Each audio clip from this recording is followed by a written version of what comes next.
എന്റെ പൊന്നു രാജാവേ, ഇന്നാ വാങ്ങിച്ചോളൂ. മുഴുവനായിട്ട് 20,000 രൂപയുണ്ട്. വളരെയധികം നന്ദിയുണ്ട്. ഇന്നാ പിടിച്ചോ ഈ കോട്ടയുടെ ഡോക്യുമെന്റ്സ്. ഇന്ന് മുതൽ ഈ കോട്ട നിന്റേതായി മാറിയിരിക്കുന്നു. പൊളിച്ചേ, എന്റെ സ്വന്തം കൊട്ടാരം, എന്റെ മാത്രം സ്വന്തം കൊട്ടാരം. അല്ല എന്താ ഇത് മോട്ടു? കാറ്റ് പോലെ നീ വീട്ടിലേക്ക് വന്നു, പൈസ എടുത്തു, എന്നിട്ട് നീ ഇങ്ങോട്ട് വന്ന് ഇവിടെ കിടന്ന് തുള്ളിച്ചാടുന്നു. എന്താ കാര്യം പറ. എന്റെ പത്തിലു അതൊന്നും അല്ല, അതൊന്നും അല്ലെന്ന് പറഞ്ഞില്ലേ. ഞാൻ നിനക്ക് വേണ്ടി ഒരു സർപ്രൈസ് ഗിഫ്റ്റ് വാങ്ങിച്ചിട്ടുണ്ട്. അങ്ങോട്ട് നോക്ക്, ആ ബംഗ്ലാവ്, ആ കോട്ട ഞാൻ വെറും 20,000 രൂപയ്ക്ക് വാങ്ങിച്ചതാണ്. എന്ത് 20,000 രൂപയ്ക്ക് ഒരു കോട്ട വാങ്ങിച്ചെന്നോ? എന്റെ മോട്ടു, ഇതെന്താ നമ്മൾ വല്ല സ്വപ്നം കാണുകയാണോ? അല്ലല്ല, ഇത് സ്വപ്നമൊന്നും അല്ല പത്തലു. വെറും 20,000 രൂപയ്ക്ക്, വെറും 20,000 രൂപയ്ക്ക് വാങ്ങിച്ചതാണ് പത്തലു. ഇനി കണ്ണടച്ചോളൂ, എന്നിട്ട് നടക്കൂ. നമ്മൾ നമ്മുടെ ഗൃഹത്തിലേക്ക് ഗൃഹപ്രവേശം ചെയ്യാൻ പോവുകയാണ്. അപ്പൊ എനിക്ക് തോന്നുന്നു നിങ്ങളെ വ്യാജൻ രാജാവ് ചതിച്ചെന്ന്. ആ കോട്ട തരാന്ന് പറഞ്ഞ് ചതിച്ചു അല്ലേ? നിങ്ങൾക്ക് പോന്നോ?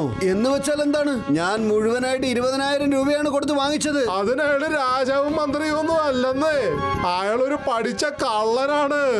അയാൾ ഇങ്ങനെ തന്നെ നല്ല ശുദ്ധരായ മനുഷ്യരെ കണ്ട് അയാളുടെ കള്ളത്തരമൊക്കെ പറഞ്ഞ് വിശ്വസിപ്പിച്ച് കണ്ണി കാണുന്ന കോട്ടകളൊക്കെ വിറ്റോണ്ടിരിക്കും. ഇപ്പൊ ഞാൻ പറയണത് വിശ്വാസമാണില്ലെങ്കിൽ ഇതേ ആ പടന്മാരോട് ചോദിച്ചു നോക്കൂ. അതെ വലിയേട്ട, ഒന്ന് നിൽക്കോ. ഇവിടെ ഒരു ഡ്യൂപ്ലിക്കേറ്റ് രാജാവ് ജനങ്ങളെയൊക്കെ പറ്റിച്ച് കൊട്ടാരം വിൽക്കാറുണ്ടായിരുന്നോ? അത് കാരണം രാജാവ് ഒരുപാട് കഷ്ടത്തിലായിരുന്നു, അറിയാമോ? ദിവസവും കോട്ടയുടെ ഉടമസ്ഥര് ഞങ്ങളാണെന്നും പറഞ്ഞ് ഓരോരുത്തര് വന്നുകൊണ്ടിരിക്കും.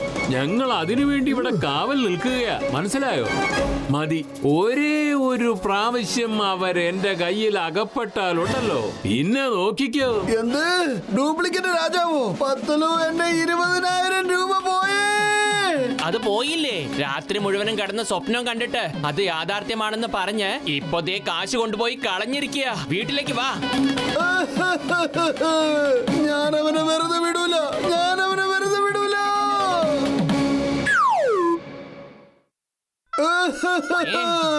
പത്തലു, ആ കള്ളനെ പറ്റിച്ചു കളഞ്ഞു.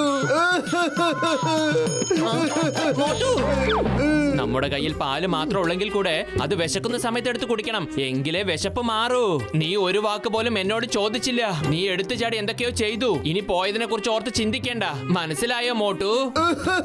വെറും വയറ്റിൽ എന്റെ ബുദ്ധി പ്രവർത്തിക്കില്ലെന്ന് അറിഞ്ഞൂടെ പത്തലു? അതുകൊണ്ട് നീ തന്നെ ആലോചിക്കും പത്തലു.